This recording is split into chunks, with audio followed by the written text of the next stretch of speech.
We'll call this meeting to order, the Blackhawk County Board of Supervisors for August 30th, 2022. Roll call, Mr. Veeder. Leyland, Here. Little, Here. Schwartz, Here. Trelka, Here. White. Here, have a moment of silence to reflect on our actions of the day.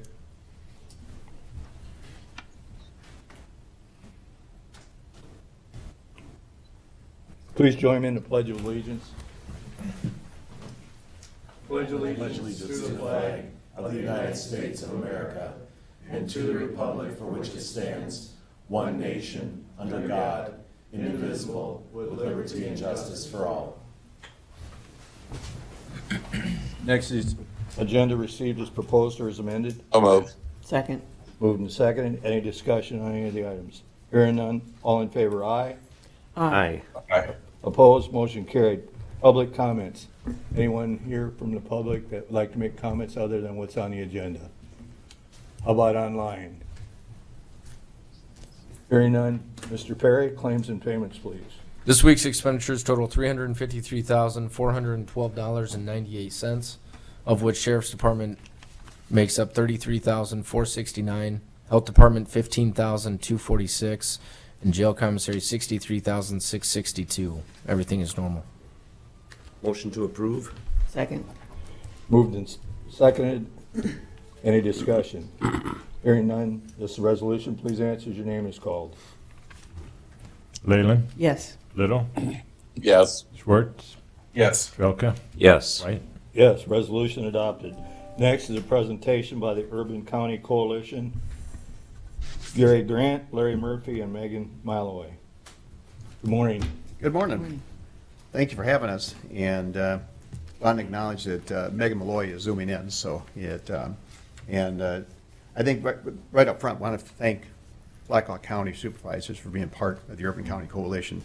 As you guys know, it's been around now for, Greg, probably going back 10, 12 years at this point. And the reason for that, and I think what's important for your constituents to hear, is that being the old guy on the team here, 43 years ago, I got elected to the County Board of Supervisors. And at that time, 99 counties had a DHS office, they had a probation office, they had a lot of the state services in the individual counties. Fast forward 43 years, there's been this whole series of consolidations of those services, primarily into the urban counties. You continue to serve the rural counties, but the reality is the issues that you all face, and you and Blackhawk and Lynn, Johnson, Scott, and Dubuque, you basically provide services for most of rural Northeast Iowa. So when we formed the Urban County Coalition, we wanted to identify those issues that were unique to the urban counties, and again, we appreciate the support and also your participation. Gary's going to probably run through a lot of it, but we want to just touch on a couple of major bills that were important, and then certainly welcome to any questions that you all have or Tom or Chris have online. The Senate tax bill, in the lobbying world that Gary and I and Megan live in, you have obviously wins where you pass something. You also have what we call defensive wins, where a bill or language in a bill is eliminated and did not get passed. And we had a major defensive win this year on that Senate tax bill. And I'm going to let Gary go into more detail on it, but the reality is that it started out, in essence, scooping local option sales taxes, cities, counties, and schools. And the reason the sponsor of that language in the Senate was he wanted to trigger the I will 3/8 penny, and that was one mechanism to do it. And it created a lot of problems for local governments, both short-term and long-term. So I'm going to hand over to Gary for that. The other bill we want to touch on is mental health, and we can come back to that in a second. Go ahead, Gary. Good morning. Morning, Gary. My name is Gary Grant. I'm also one of your lobbyists for the Urban County Coalition. And I do want to talk about a few of the bills that passed before we sort of dive in to kind of what's coming this year.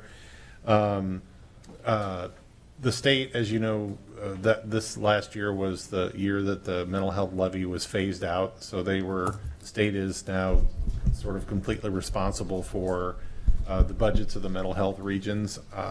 I do know that mental health regions are still spending down some reserve funds that had been maintained while there was some funding uncertainty kind of in the past.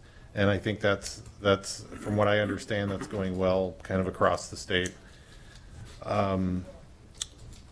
The other important piece of mental health funding that we worked on as far as Urban County Coalition goes is there was a rate increase that where DHS put an additional $14 million into boosting some Medicaid rates with the specific purpose of boosting pay for some direct care providers, which is critically important because I think the biggest barrier now that we're hearing to fleshing out some of the services that regions may still be lacking is the ability to sort of attract people to fill the positions. And that's not unique to mental health. I think we have a workforce shortage, workforce challenge across kind of Iowa in general, but a recognition of by the legislature that this is hitting mental health particularly hard by boosting rates, I think is going to be critical going forward. So these aren't. So when you talk about if somebody hears these comments or you repeat these, this isn't sort of direct grants to service agencies for boosting pay. It's an increase. It's a rate increase. We haven't been able to actually find out whether or not that's taken effect yet. The bill was signed and went into effect on July 1st. I think they have to write some rules. So I'm not sure that money is getting out yet, though. But we do know DHS is sort of trying to get those rates increased as soon as possible. So one of the other wins we had is there seems to be an increasing thought that there needs to be a change in the juvenile detention center sort of funding model to shift more money toward construction reimbursement, and that's something that we opposed. So just so that the folks that have already taken this to their voters, and I know we have members of the Urban County Coalition that have already sort of budgeted for construction of these facilities or taken them to referendum. So changing this formula is pretty disadvantageous, at least for the Urban County Coalition. And of course, I'll end up with the ATV bill, which we all were watching with great anticipation. I know most of our Urban County Coalition members had ATV ordinances. I think, if I remember correctly, you folks did as well. The bill was confusingly written in some parts, but I think that the county attorneys, and I think your county attorney was one of them, that have done really good work in sort of sorting through it and untangling it to figure out what you guys can do and what you can't do as far as closing off roads. So before I move into kind of what we're seeing, what we may be seeing in this next session, are there any questions on any of these bills or anything I didn't cover? I'd just like to make a statement about the mental health part of it. When you talk about that, we were talking about it at our last CSS meeting. We've got all these catastrophes going across America. We're forgetting about that one. We got a catastrophe going on with the mental health situations too, that there's people that aren't being served. And the way some of the people are being handled that have mental health issues, the way they treat them, they need to find a better way to do that too. Oh, you get no argument here. I think some of the challenges that that we face in Iowa is, and a lot, and I hate to keep coming back to this, but a lot of it comes down to workforce, because the Urban County Coalition is comprised of the 5 largest counties in eastern Iowa, and traditionally these areas have been service rich throughout kind of Iowa's sort of history of counties providing mental health services.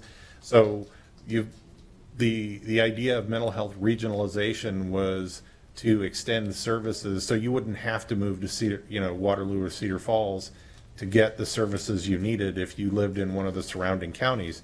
The problem is that while some of the increased resources are good for programs. It's still a challenge getting folks, to man those services outside of like larger urban areas. I mean, I have this discussion with, legislators all the time. It's like, look, Iowa has some wonderful small towns, but there's a reason people migrate to cities. And that's throughout the history of the world, that's kind of been the sort of the case for, that's how civilizations are built. So while, it's nice to, we need to make sure these services are available regardless of where you live. I think it's always going to be a problem, no matter what the legislature does, extending these services kind of beyond some of the more populated areas.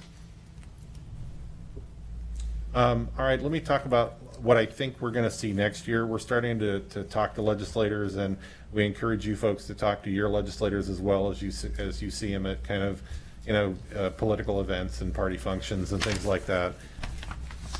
Larry mentioned briefly this local option sales tax bill. We will see this again. This is, I'm hearing this is the #1 priority of Senator Dawson, who is the chairman of the Senate Ways and Means Committee. And essentially what they want to do is he's developed a rather unique way of funding the Iowa Water and Land Legacy constitutional amendment that passed. And effectively what it would do is there are 21 jurisdictions in Iowa that currently don't have a local option sales tax.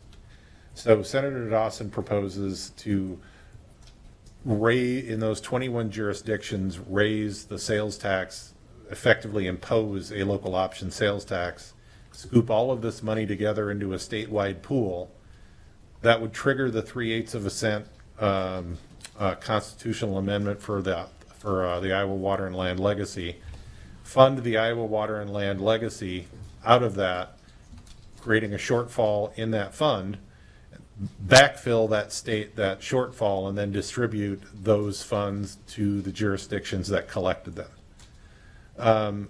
As Larry said, we were one of the groups that opposed, and there weren't very many, but we were one of the groups that opposed this last year.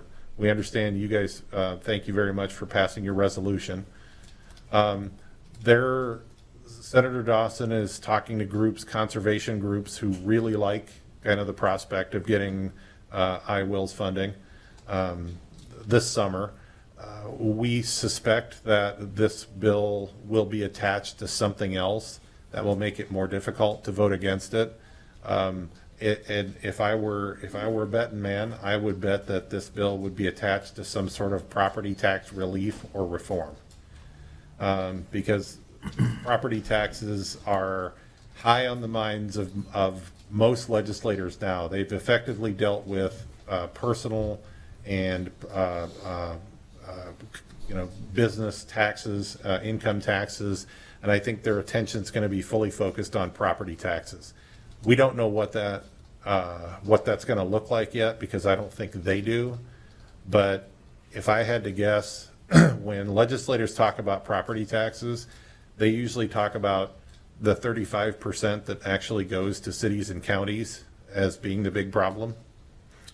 So we'll watch out for that. We'll make sure you guys know if we hear that. As far as that, I think that's going to be kind of the big thing, for this off election year. So, or the upcoming session, which will be during an off year. I wouldn't expect a lot of other earth-shattering bills. I would expect to see the litany of things that we see most sessions that chip away at local control.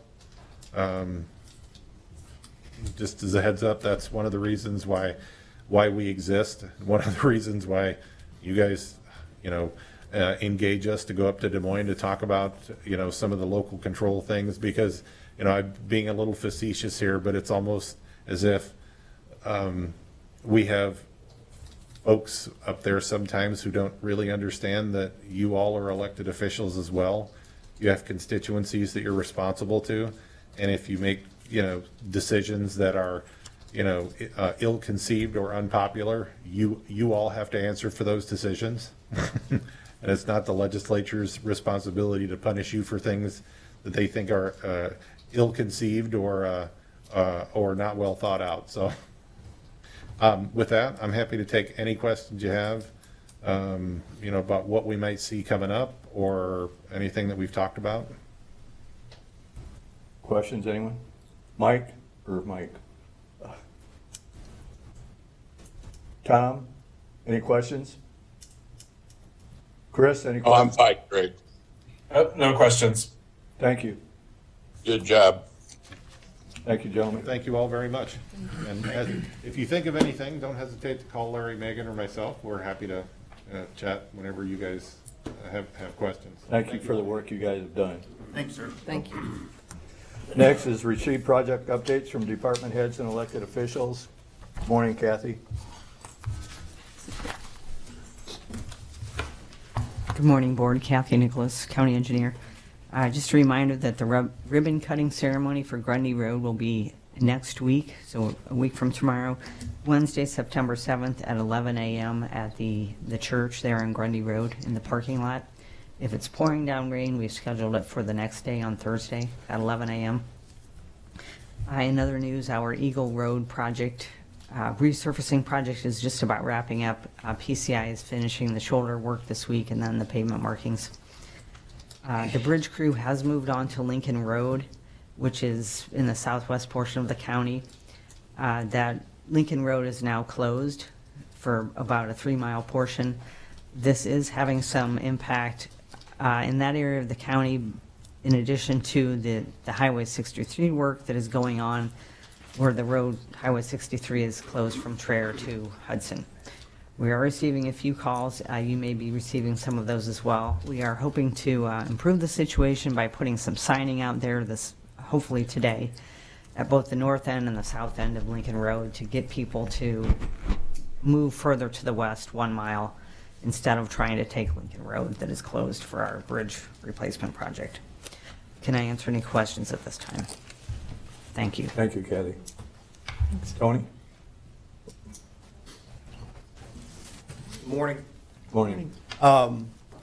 Yesterday, I received an email from NAVCare, which is our mental health and medical services provider for the jail, and I had shared it with James this morning. He shared it with you all, and I've also provided you with a paper copy of the proposed 3-year extension.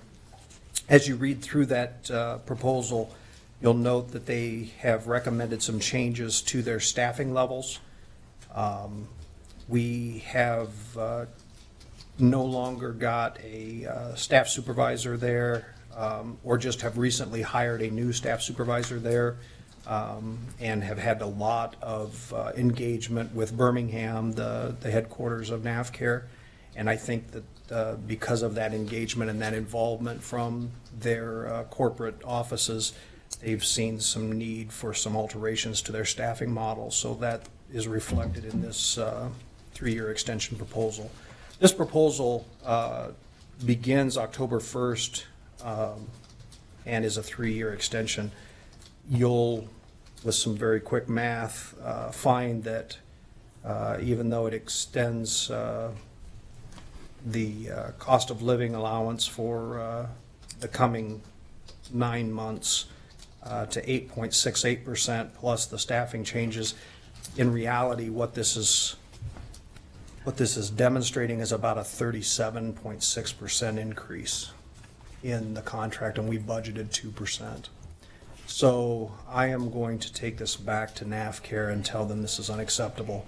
I don't know where that's going to put us, but between the staffing changes and the obvious need for some cost of living increases, we kind of knew that 2% wasn't going to stand everything with healthcare and just the nature of the economy being what it is right now. We kind of knew that 2% was not going to work.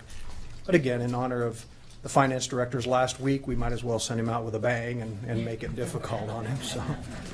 So I wanted to keep you up to date. Again, it came in yesterday, and I'll let you know what we find out as I balk at this initial proposal. We've got until October 1st, so we'll keep you updated. Tony, we just heard them talk about shortage of workers. Where do they think they're gonna get these workers from? I think the challenge is truly there. You know, it's difficult enough to find mental health clinicians and healthcare workers to begin with, and then to try and sugarcoat that by saying, hey, and we're going to let you work in a correctional facility to do so.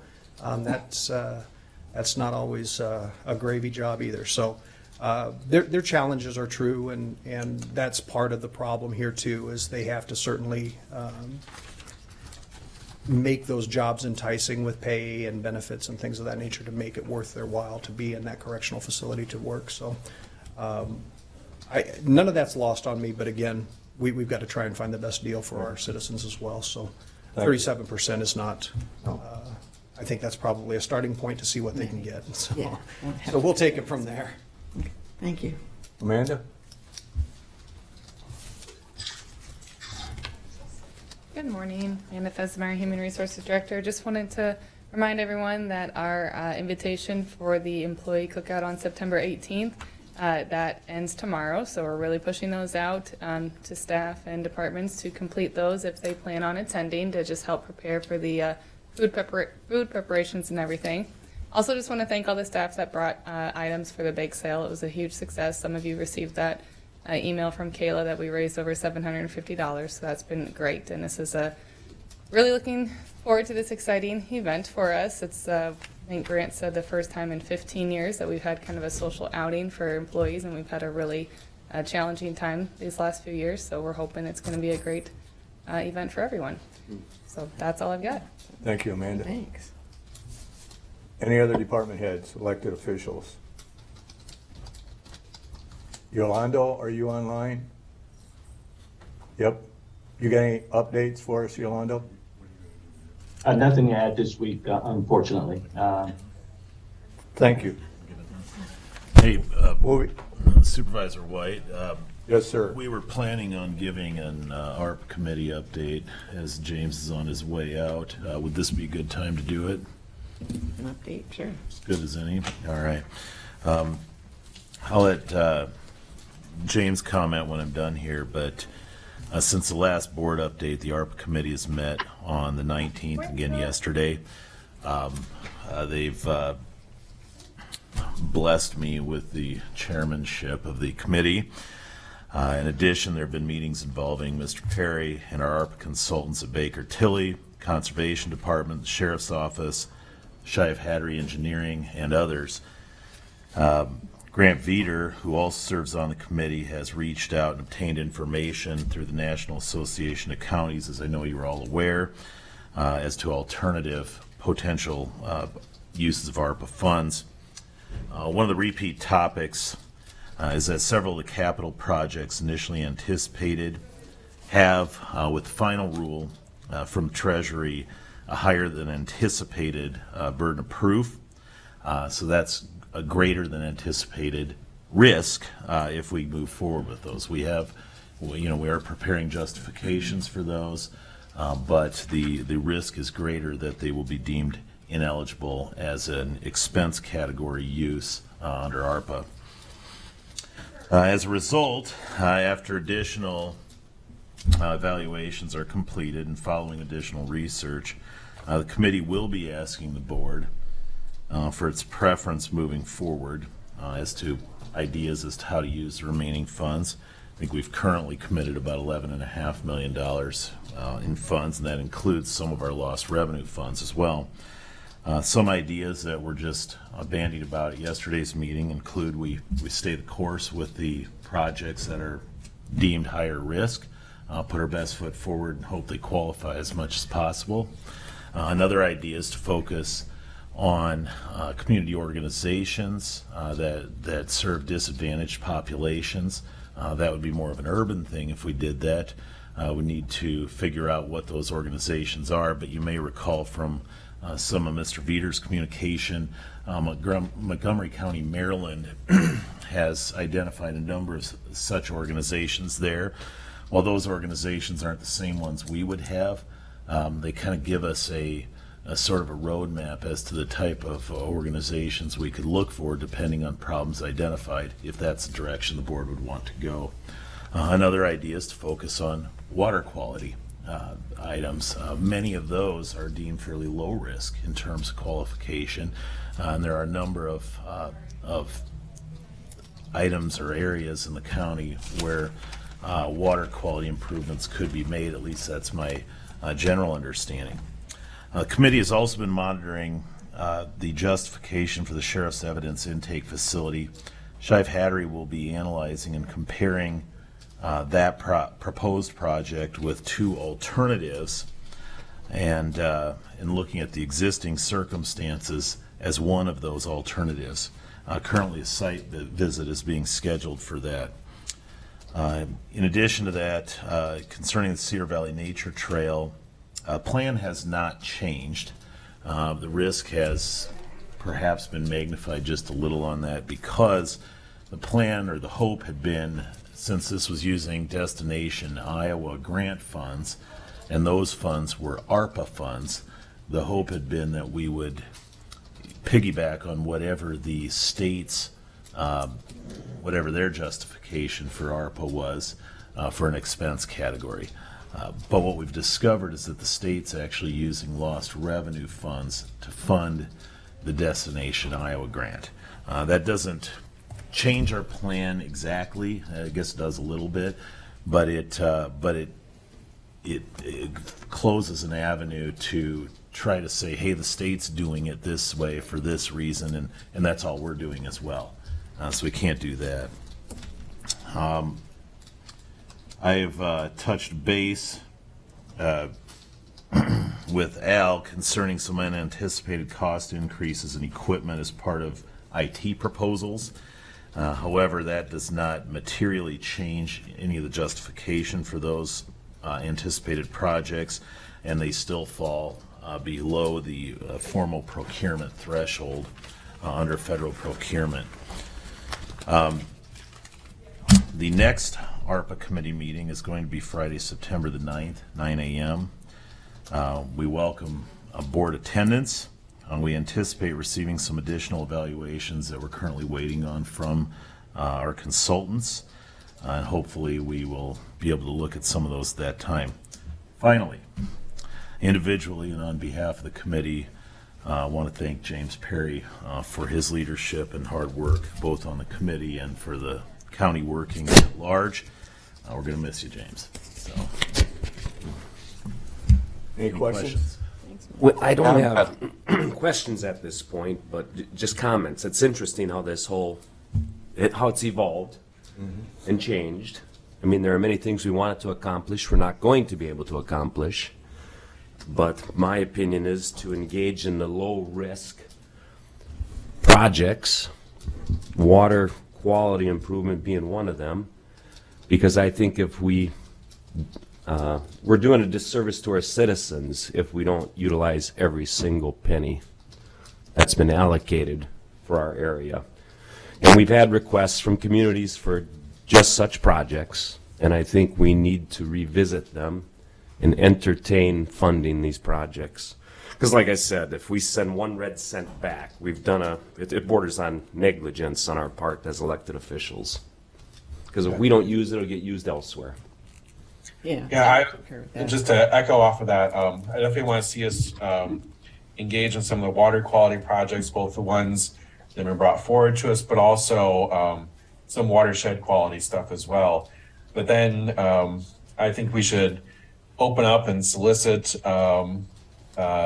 proposals in areas of housing, food insecurity, and mental health would be my priorities.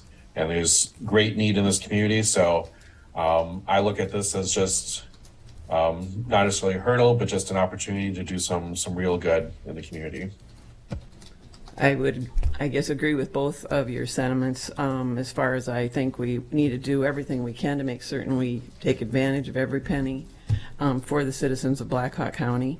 I also feel there are, I agree, we've heard from some groups that I think are waiting out there to see if we were going to open this up to them at all. So if there are needs out there, I think we probably as a a board maybe to need to have the meetings, though. We were talking about having the Baker Tilly or yourselves meet with us and talk through some of the projects as well as going forward. And if I could respond to that point, I left that off in my outline inadvertently. We're going to ask the board's preference as to whether you'd prefer to have an interim meeting with Baker Tilly at some point in the relatively near future, meaning the next couple of weeks. We've got a holiday next week, but next I would say 2 to 3 weeks.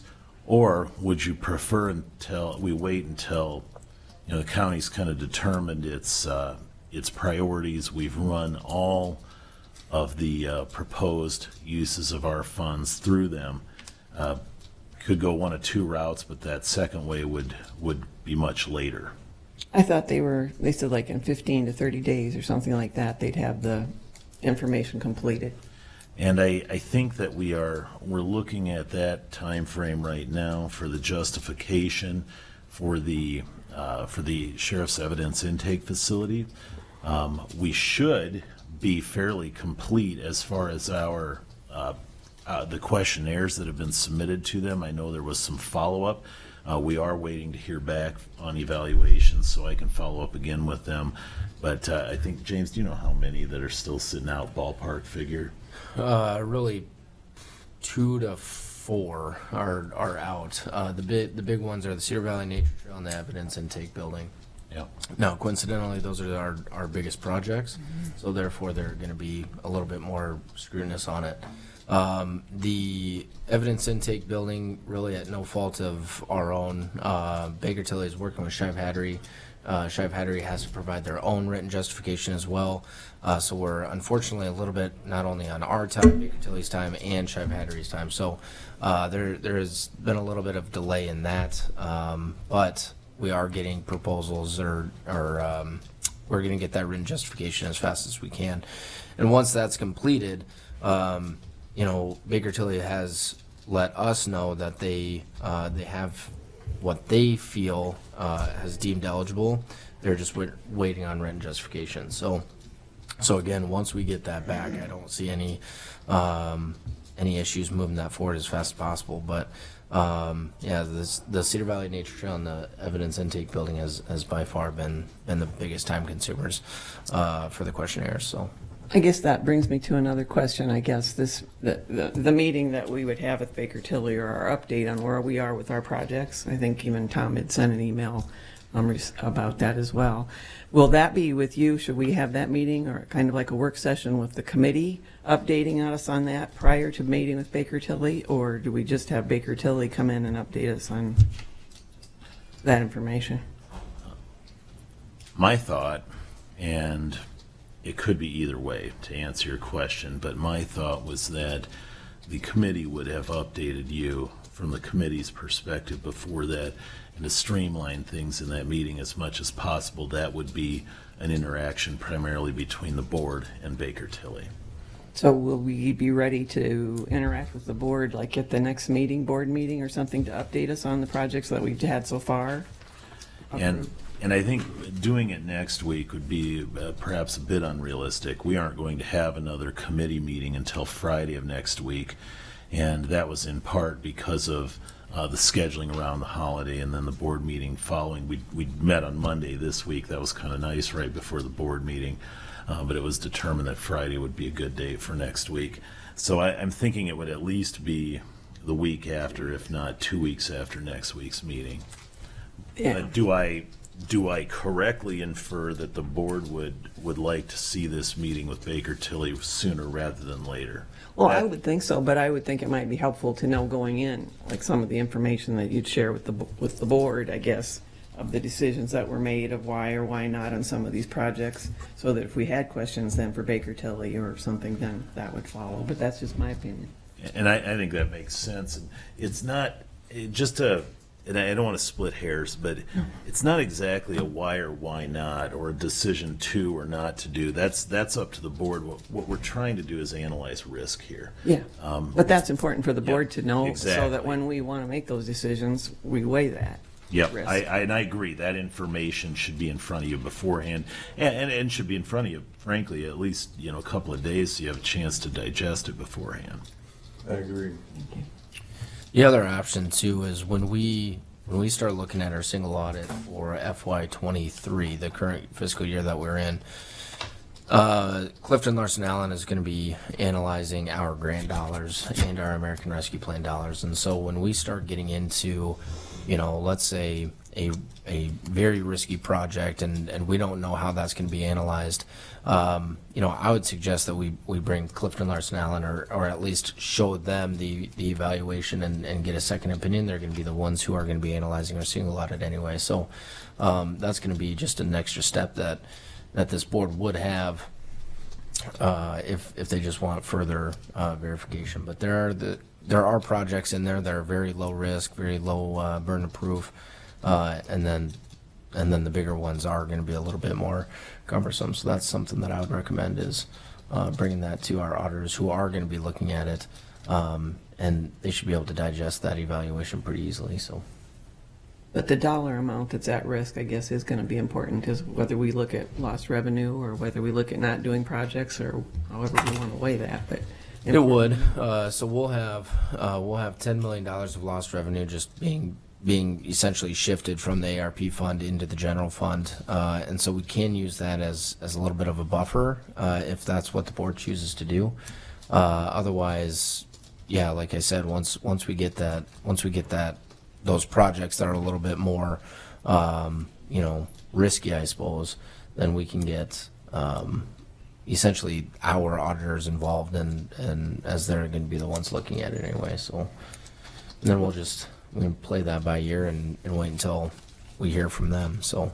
Well, and I don't know what the board's thoughts are, but I guess I'd like us to have that meeting with the committee like in 2 weeks, or after you've had your committee meeting and can prepare for that with us, just so that, like I said, when we're looking at other groups and agencies and asking them to come to us and present proposals, they're going to need some time. We're going to quickly be approaching that 12/24 date, let alone the 12/26.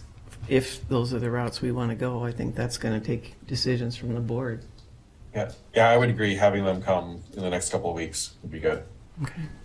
I want to make sure they're prepared to be here, though. I Yeah. don't want to bring them in and not be prepared. So what I would propose then, or what I'm going to try to do, if this makes sense, or what we're going to try to do as a committee, is we'll have our meeting on Friday next week, and the objective will be to get to kind of reduce it to some form of an update, get that out to the board along with the minutes of that meeting on that day.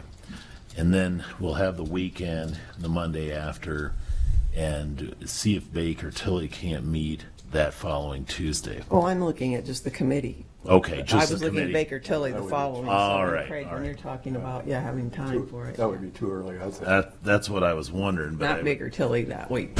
All right. So in that case, yeah, 2 weeks from today, we will look at a committee update at the board meeting. That'd be great. Good. All right.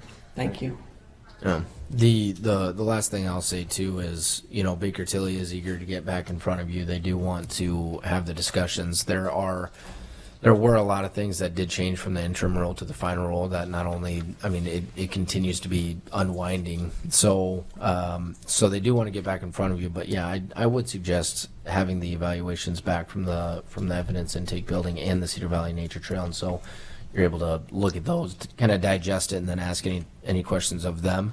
Those are going to be the biggest projects and the most risky. So I think it'd be advantageous to wait for that meeting as well. So, Mike, you're going to be communicating with them then to see if, like, maybe in that 3-week period they'd have that completed. I would hope. We will be communicating with them about completion. There's some nuts and bolts issues we have to address first, such as making sure when the site visit's going to take place. We were just contacted about that yesterday. Then there's the question of who's going to attend that. I have a little bit of disagreement with for example, Baker Tilly saying they should probably attend that site visit. I don't think that's necessary. I think our engineers can report back to them, and that's going to be awfully costly with very little return for that money spent. So we got to get that out of the way first. There's been, I believe there have been some dates that I have thrown out to the sheriff's office about that, and then we'll get back to Shive Hattery, and we'll talk to them about reporting back to Baker Tilly. My anticipation would be that we would be looking by about mid-September, but there are people beyond my control involved in this, and so that's not a guarantee. Right. Well, those are our large projects, but we have a lot that we can discuss, so we'll know. Absolutely, and a lot of those the committee has discussed, and we can give the board an update on that.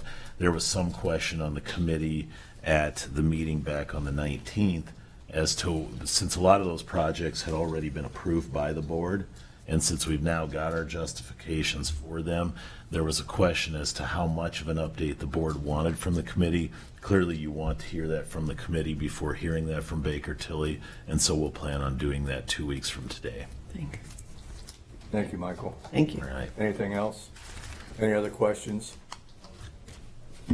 Hearing none, we'll move on to minutes approved for August 23rd, 2022. So moved. Second. Moved and seconded. Any discussion? All in favor, aye. Aye. Opposed? Motion carried. Next is consent agenda by resolution. So moved. Second. Moved and seconded. Any discussion on any of the items? Hearing none, this is a resolution. Please answer as your name is called.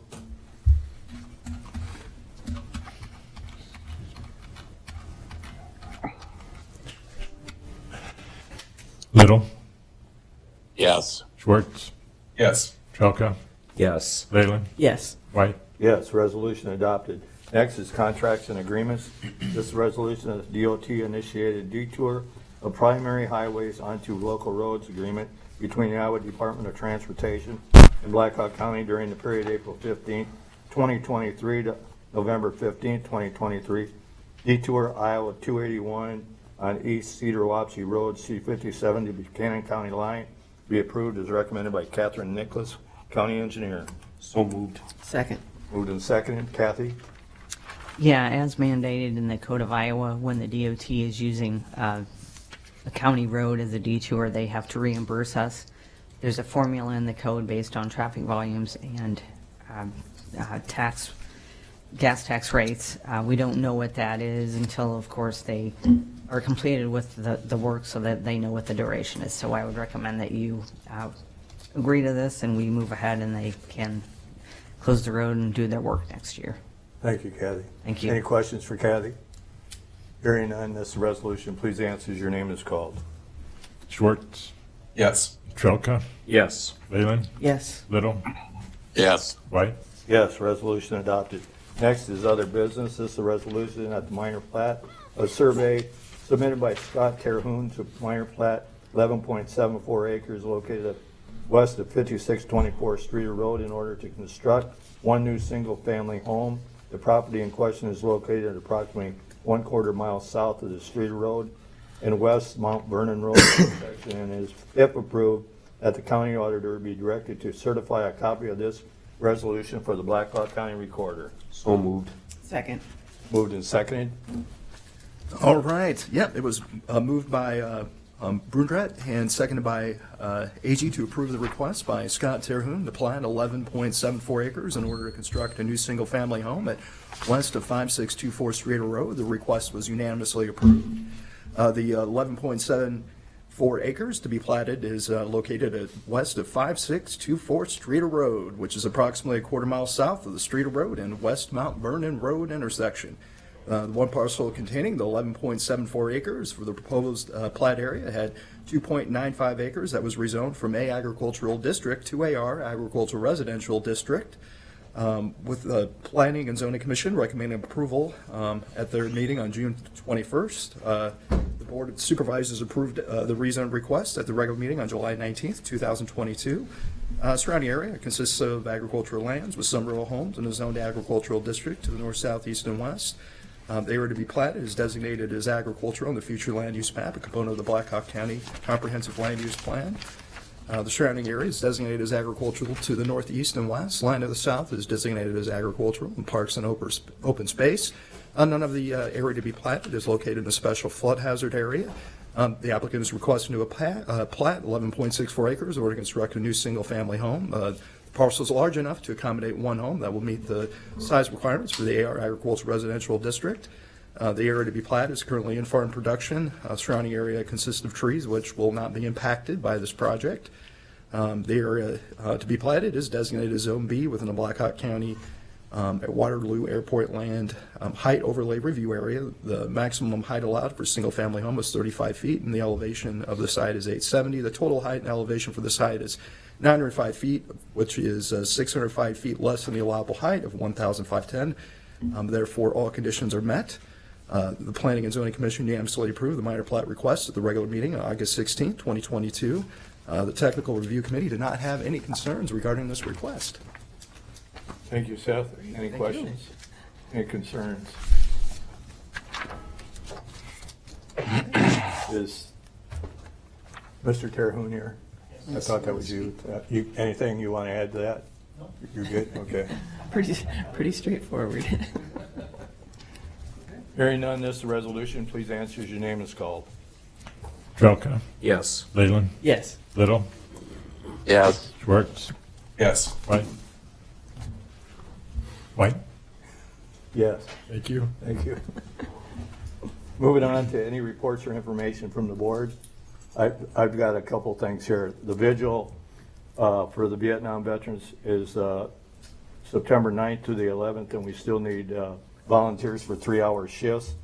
And this being James's last meeting, I want to thank him for his dedication, his long hours put in simplifying the budget during the last couple sessions of budget hearings. He did a fantastic job for us. He's also did a lot of extra work during COVID. He was here every day through the COVID period, and all your work on ARP. It's greatly appreciated. You'll be missed. Yes, sir. I echo that. It was fun to watch James evolve, grow into the position, and he did one hell of a job. So I would recommend that he submit a proposal to the board that we put on the agenda for next week in regard to your continued services in a contract form with your terms, because this is going to be a difficult transition for the county because we're at a critical point financially. And without your assistance, it's going to set us back 6 months to a year. So please write up a proposal and that we can consider so we can continue a relationship in some form based on your availability, because we're surely going to need it. And I consider you a good friend. Thank you. I just want to echo those and thank James for all of his hard work over these years. And I appreciate just the quality that you've brought and the especially everything you've done in the budget process. Thank you. Yeah, thank you, James, and good luck in your new venture. Thank you. Moving on, we'll be going into a closed session.